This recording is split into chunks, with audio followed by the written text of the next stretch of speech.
Welcome to Reflections of AG. This is a one-stop platform for everything academics, finances, and motivation. Today, I'm going to talk about the post-arrival checklist for incoming international students in the city. I already spoken about what you need to do once you get to school on your campus, getting your school ID and all of that. If you have not watched it, please, I'm going to put the link there for you to go and watch it.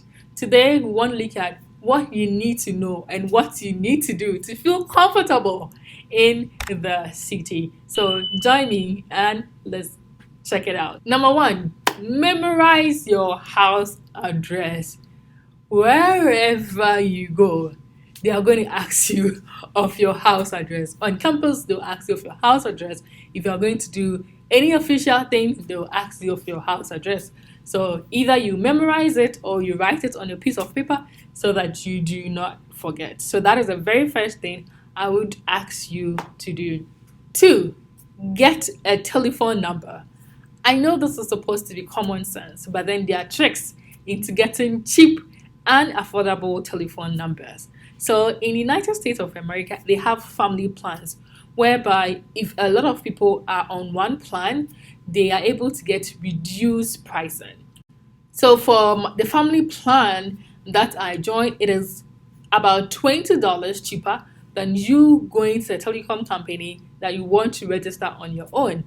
So it is time for you to ask friends you know on campus or classmates so that you join together and you form a family plan. That will make the cost of your telephone bills cheaper. We also have small telecom companies that are relatively cheap. So you can think about joining those telephone companies as well so they can save cost on your telephone bills. The good thing about having family plans with the bigger companies is that you are able to get unlimited internet. See, that is so good. For most of the smaller companies, they have a cap on how much data you can use within the month.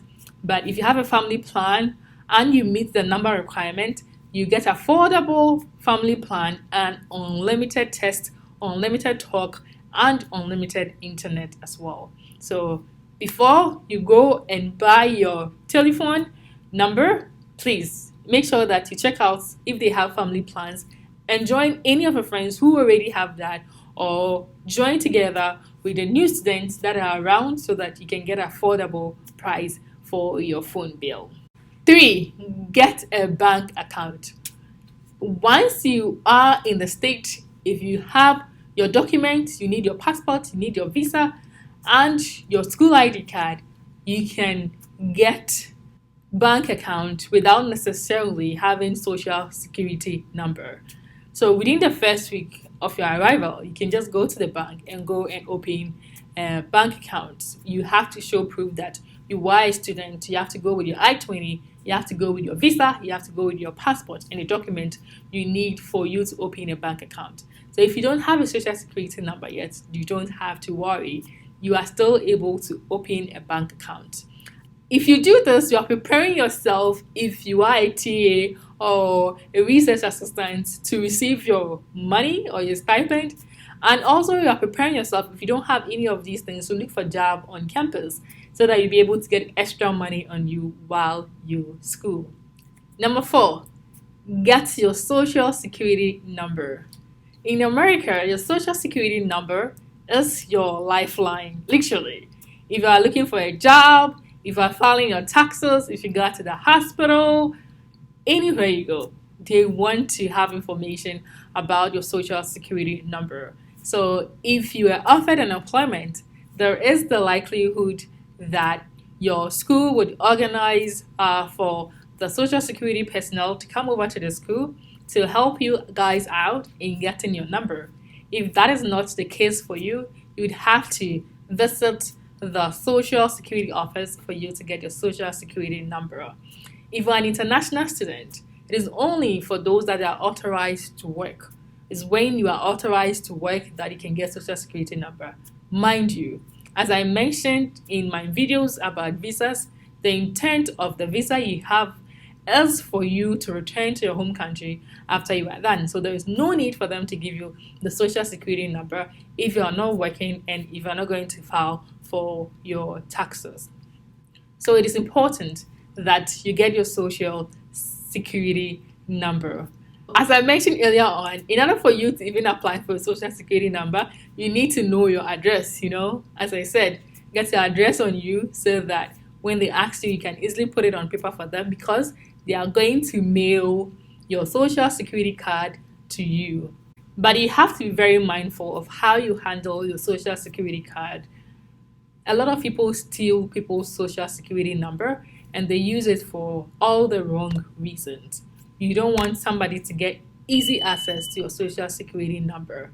So as I said, if you are going to work, you have an employment to do, whether on campus or internship, or you are going for any government document, they will ask you for this number.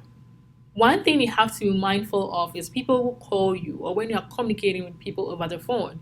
Usually online or on the phone, they only ask for the last four digits of your social security number. So if you have a bank or you have communicating with anybody that you've already given your social security number, any agency, they will not ask you to provide your full social security number again. If somebody is asking for that, be very mindful about that and check to make sure that the person is credible, because people can use your social security number for all the wrong reasons, and you don't want to be in trouble with US government about taxes or any other thing. So keep your social security card safe. Number 5, get your state ID or driver's license. If you watched my video about the skills you need to learn before you come to the States, you realize that I did mention driving as a skill. America is very lacking in terms of public transportation. So you need to get around and you might need to get a car to move you around. For you to get any official document or even attend certain events in the state, they need to see identification. And I'm sorry, you cannot use your school ID card. So getting a state license, if you do not know how to drive, is the way to go.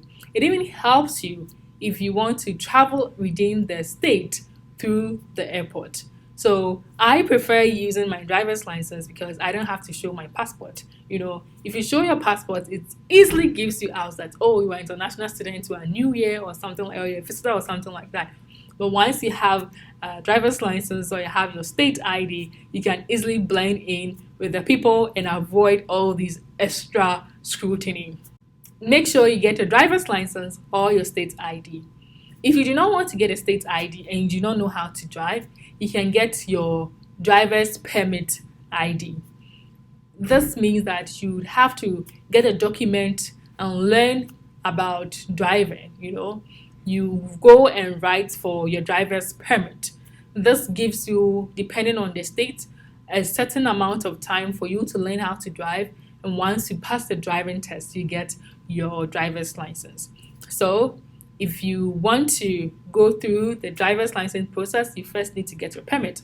And your permit is good enough as an identification for you in the state. And the last one is to build your credit.